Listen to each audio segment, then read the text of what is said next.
Remember the corner shop queues, sticky fingers, and pocket money carefully counted out for sweets that tasted like pure childhood magic? The 1970s gave British kids some of the most unforgettable snacks ever created. Treats that defined playtime, broke up boring afternoons, and sparked fierce playground debates that lasted years. Spangles were boiled sweets in bright fruit flavours that absolutely dominated the 1970s, translucent coloured rounds wrapped individually in cellophane and sold in distinctive tubes with orange, red and silver stripes and bold retro typography that screamed pure nostalgia. Kids queued eagerly at the corner shop, clutching their pennies, then sorted them obsessively by flavour: orange, lime, blackcurrant, sucking them slowly to make the pleasure last as long as humanly possible before the next sweet shop visit. These weren't just sweets, they were currency, traded fiercely in playgrounds, hoarded jealously in coat pockets, and savoured during long, boring car journeys and rainy Sunday afternoons stuck indoors. Discontinued quietly in the early 1980s after decades of loyal service, Spangles topped the poll in 2008 for the most missed discontinued British sweet, proof that their memory never faded and their place in post-war British childhood remains absolutely iconic and utterly irreplaceable. Pacers were chewy mint sweets with distinctive green and white stripes, launched in 1976 as a bold rival to Opal mints, but discontinued sadly by 1985 after a brief glorious run that left mint lovers heartbroken. These striped green and white ovals came in bright, sporty packaging that mimicked trendy, athletic wear of the era, making them feel modern, energetic, and just a little bit cooler than boring old polos. Kids chewed them enthusiastically after lessons, fresh breath restored, and traded them eagerly in the playground as the ultimate two-mint freshness treat that promised double the mint punch in every sweet. The branding was so distinctive that Glasgow Celtic fans nicknamed their team the Pacers because the kit colours matched the sweet's iconic green and white stripes perfectly. Pacers are remembered fondly as the mint sweet that felt different, tasted stronger, and looked effortlessly stylish, a playground favourite that disappeared far too soon and left a minty hole in British confectionery history. Wham Bars were fizzy, chewy bars filled with crunchy sherbet pieces, launched in the early 1980s and selling an astonishing 30 million bars yearly at their absolute peak, proving kids couldn't resist that tongue-fizzing sensation. These pink, chewy slabs studded with bright green sherbet pieces cost just 10 pence, wrapped in distinctive foil with bold branding that screamed fun, adventure, and pocket money paradise from every corner shop shelf. The eating experience was pure magic, chewy sweetness combined with explosive fizzy bursts that lasted ages, turning tongues bright green and sparking playground competitions over whose flavour lasted longest and fizzed hardest. Kids compared notes obsessively, swapped half-eaten bars, and wore their green-stained tongues like badges of honour, proof they'd survived the ultimate fizzy challenge. Wham Bars are remembered fondly as a space-age adventure sweet that felt futuristic, tasted incredible, and served as genuine playground currency, traded, hoarded, and treasured by a generation who'll never forget that unforgettable fizzy punch. Blackjacks and fruit salads were twin penny chews from the 70s and 80s, sold together in mixed paper bags. Dark aniseed-coloured blackjacks paired perfectly with bright pink pineapple-flavoured fruit salads, creating fierce playground loyalty and division. Kids divided sharply and passionately over these two. Some adored the intense licorice bite of blackjacks, while others wanted only the tangy, fruity sweetness of fruit salads, leading to endless trades and heated debates. They were the ultimate penny sweet treasure hunt, the tuck shop staple you could fill an entire bag with for just your pocket money, making every trip to the corner shop feel like a major shopping expedition. You tip your coins onto the counter, carefully calculate how many you could afford, Then stuff your pockets full, rationing them carefully throughout the week to make the magic last. Blackjacks and fruit salads are remembered as the sweets that defined penny power, playground economics, and the simple joy of choosing between two completely opposite but equally beloved flavors. Flying saucers were edible rice paper discs filled with fizzy sherbet centers, remaining hugely popular from the 1950s right through the 1970s as space exploration captured imaginations and made everything astronaut-themed irresistibly cool. These colourful UFO-shaped wafers melted instantly on your tongue, releasing a fizzy sherbet surprise that felt like pure magic, wrapped in bright packaging with space-age imagery featuring rockets, planets, and futuristic fonts. The eating experience was completely unique. You'd pop the whole saucer in your mouth. The rice paper dissolved almost immediately, and suddenly your mouth exploded with fizzy sherbet that tingled, fizzed, and made you feel like a genuine astronaut eating authentic space food.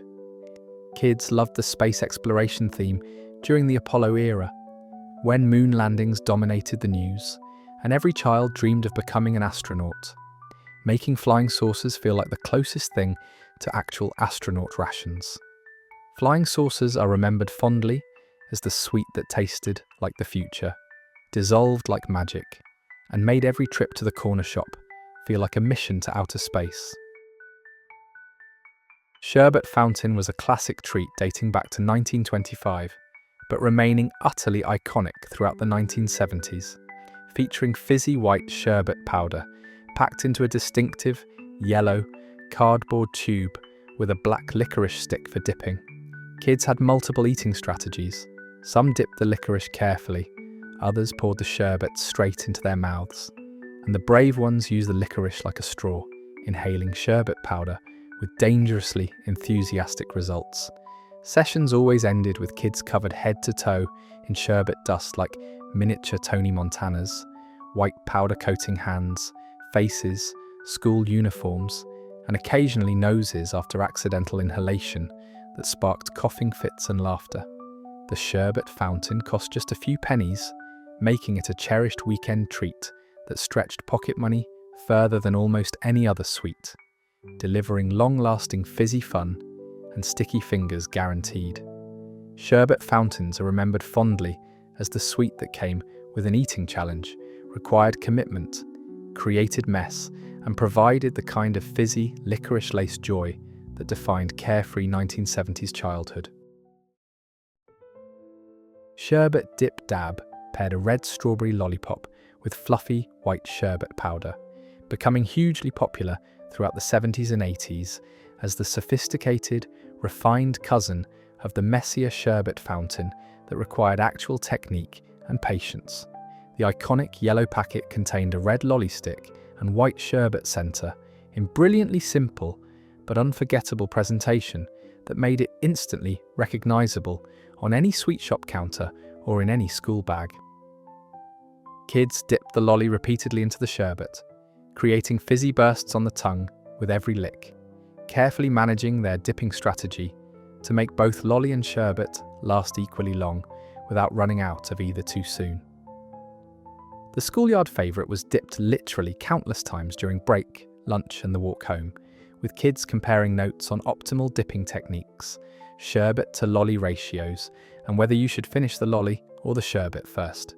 Sherbet Dip Dab is remembered fondly as the sweet that required skill, rewarded patience, and delivered a controlled fizzy experience that felt grown-up, strategic, and infinitely more civilized than pouring sherbet everywhere like a maniac.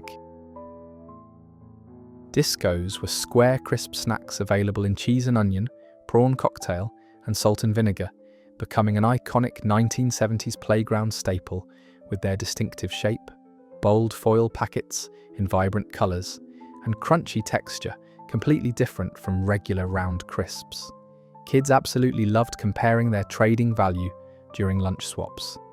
Discos ranked incredibly high in the complex school snack economy, coveted fiercely and traded carefully like precious currency alongside chocolate bars and penny sweets. The square shape was oddly satisfying, fitting perfectly on fingertips, making them fun to eat individually or stack into crispy towers before demolishing them in one glorious crunchy bite that echoed across the dinner hall. They were remembered as being extra crispy, crunchier and more satisfying than boring regular crisps, with flavours that packed a stronger punch and lingered longer on the tongue, making every packet feel special. Discos are remembered fondly as the crisp that broke the mould, literally, square instead of round, bolder in flavour, and infinitely cooler in the playground hierarchy of snacks that mattered. Twiglets were wheat-based savoury snacks with a strong yeast extract coating and a knobbly twig-like shape, available throughout the 1970s with a dark speckled brown appearance that genuinely resembled real twigs plucked from the garden. Wrapped in distinctive foil packets or sold loose from glass sweet jars at the corner shop, Twiglets looked mysterious, tasted intense, and divided opinion more sharply than almost any other childhood snack ever created. Kids either absolutely loved the intense Marmite-style flavour, crunching through packet after packet with genuine enthusiasm, or pulled horrified faces at the bittersweet taste, declaring them utterly inedible and wondering why anyone would voluntarily eat something so weird.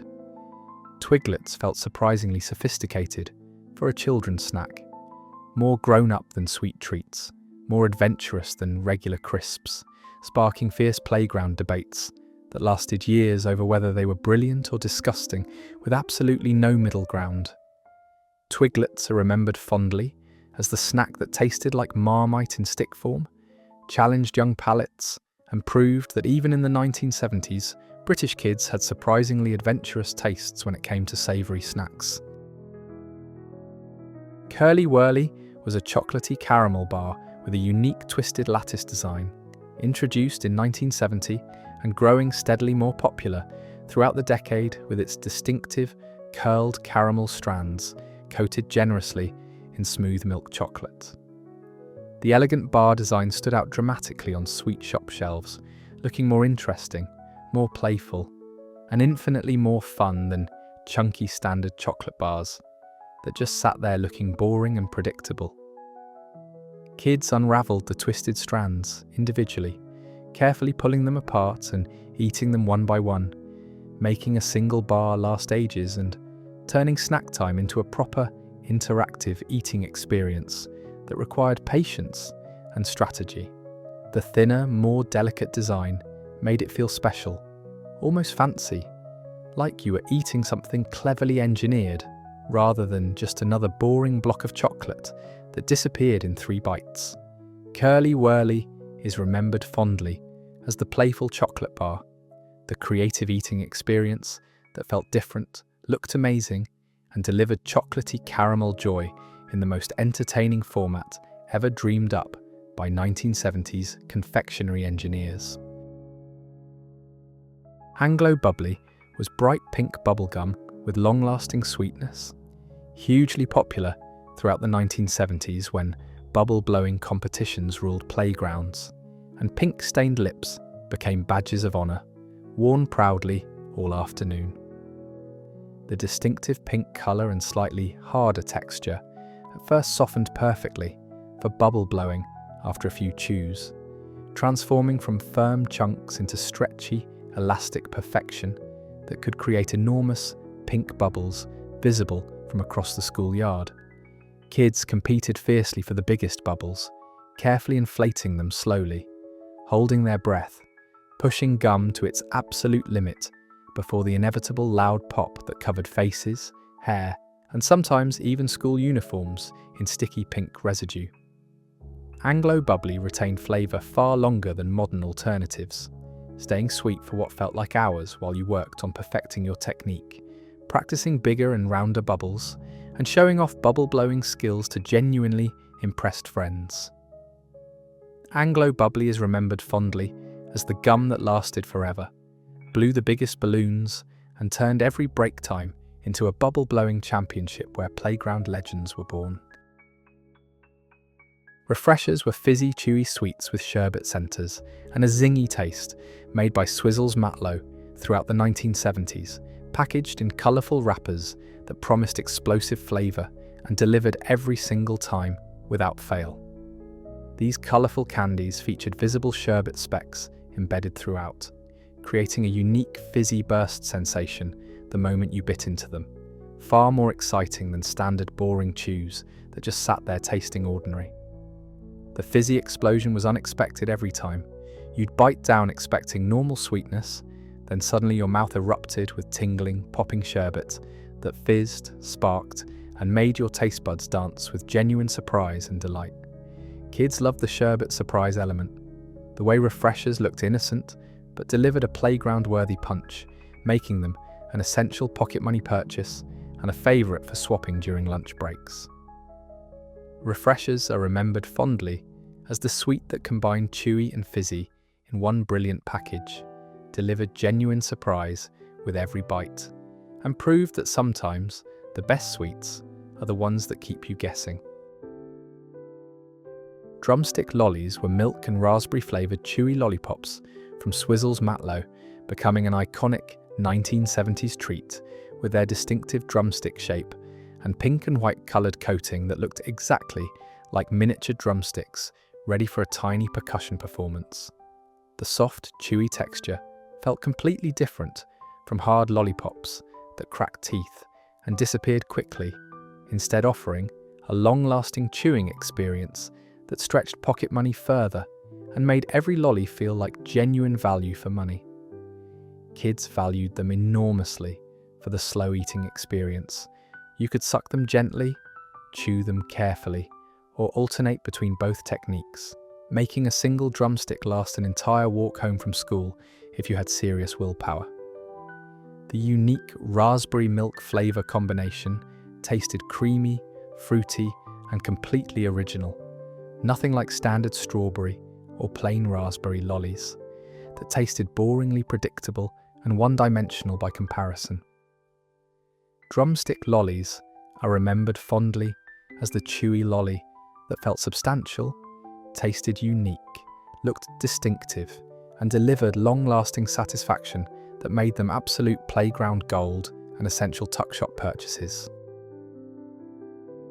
Kola Cubes were cola-flavoured hard-boiled sweets and a pick-and-mix favourite from the 1970s sweet shops, small dark brown translucent cubes that rattled satisfyingly in paper bags and pockets throughout the decade.